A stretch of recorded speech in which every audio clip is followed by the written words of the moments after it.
Victoria Melita was the daughter of Alfred, Duke of Edinburgh and Saxe-Coburg, and Grand Duchess Marie Alexandrovna of Russia. She therefore had two illustrious grandparents, Queen Victoria and Tsar Alexander II. At the time of Victoria's birth, her father was serving in the Royal Navy.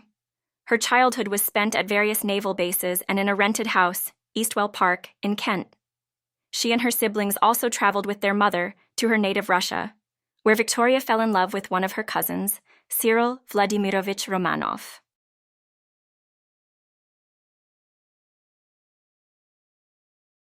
Queen Victoria, always planning advantageous marriages for her grandchildren, thought the Romanovs too foreign for consideration.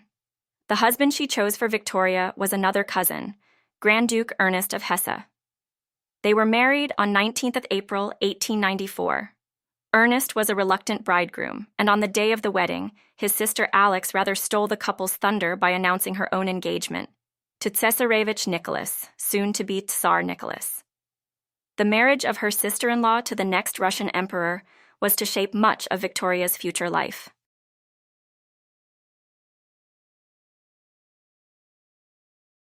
Cyril Vladimirovich was aware of Victoria's feelings for him and reciprocated them, but he held out no hope for their future. He was a serving officer in the Russian Navy, traveling the world. She was married to Ernest, and divorce was unthinkable. To the amazement of those who knew Ernest's sexual preferences, it was common knowledge that he was attracted to men. Victoria became pregnant.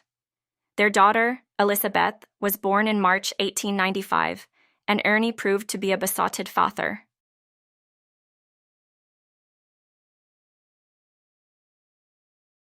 Victoria and Ernest proved incompatible.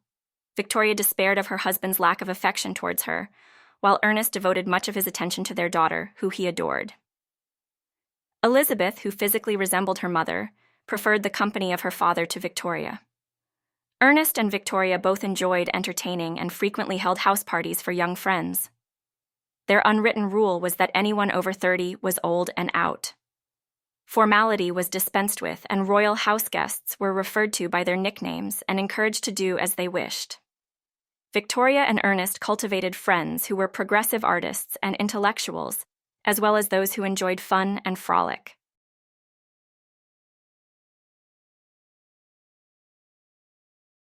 Victoria was, however, less enthusiastic about fulfilling her public role. She avoided answering letters, put off visits to elderly relations whose company she did not enjoy, and talked to people who amused her at official functions while ignoring people of higher standing who she found boring. Victoria's inattention to her duties provoked quarrels with Ernest. The young couple had loud physical fights. The volatile Victoria shouted, threw tea trays, smashed china against the wall, and tossed anything that was handy at Ernest during their arguments. While she was in Russia for the coronation of Tsar Nicholas, Victoria's affection for Cyril was also rekindled. She enjoyed flirting with him at the balls and celebrations that marked the coronation.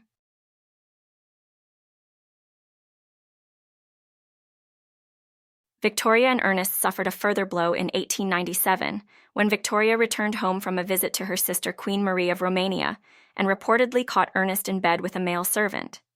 She did not make her accusation public, but told a niece that no boy was safe, from the stable hands to the kitchen help.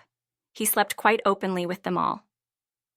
Queen Victoria was saddened when she heard of trouble in the marriage, but refused to consent to her grandchildren's divorce because of their daughter, Elizabeth. Efforts to rekindle the marriage failed, and, when Queen Victoria died in January 1901, significant opposition to the end of the marriage was removed.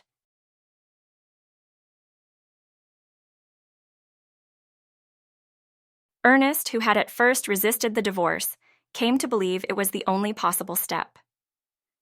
Now that I am calmer, I see the absolute impossibility of going on leading a life which was killing her and driving me nearly mad, Ernest wrote to his elder sister, Princess Louis of Battenberg.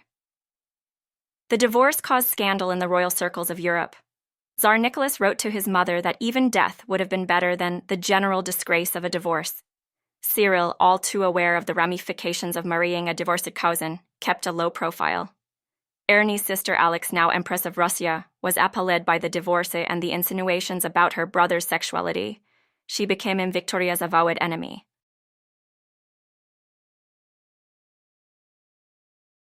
In autumn 1903, tragedy struck.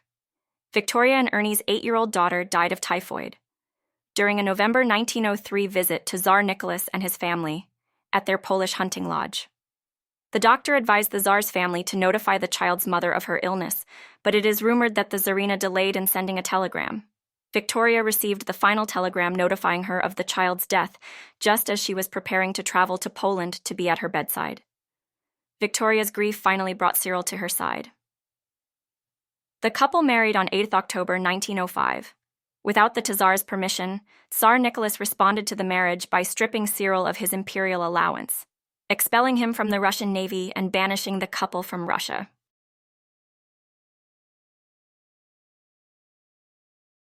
Victoria and Cyril began their married life in happy exile in Paris, and 2 daughters were born to them. In Russia, Tsar Nicholas was beginning to feel isolated.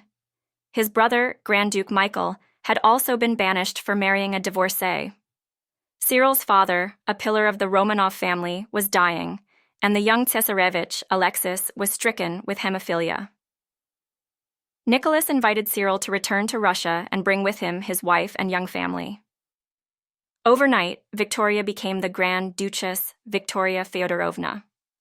Although she was a first cousin of both Nicholas, on her mother's side, and to Empress Alexandra on her father's side, the relationship with them was neither close nor warm.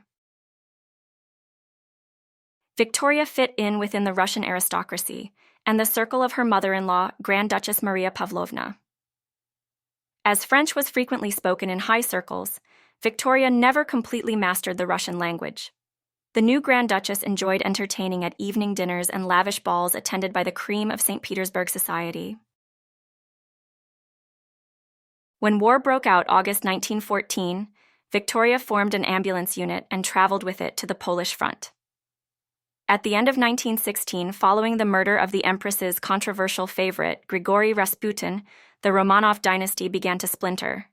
Some believed Tsar Nicholas could be persuaded to make reforms, while others felt it was a lost cause. Victoria's husband was one of the first to declare himself. In March 1917, after a mutiny at the Kronstadt garrison, Cyril broke with the Tsar and pledged allegiance to the new government. While in Germany, Victoria showed an interest in the Nazi Party, which appealed to her because of its anti-Bolshevik stance, and her hope that the movement might help restore the Russian monarchy. She attended a Nazi rally in Coburg in 1922. She was likely unaware of the most sinister aspects of the Nazi Party. As the revolution gathered momentum and the prospects of the Romanovs became clear, Cyril and Victoria, 40 years old and heavily pregnant with her 3rd child, escaped to Finland.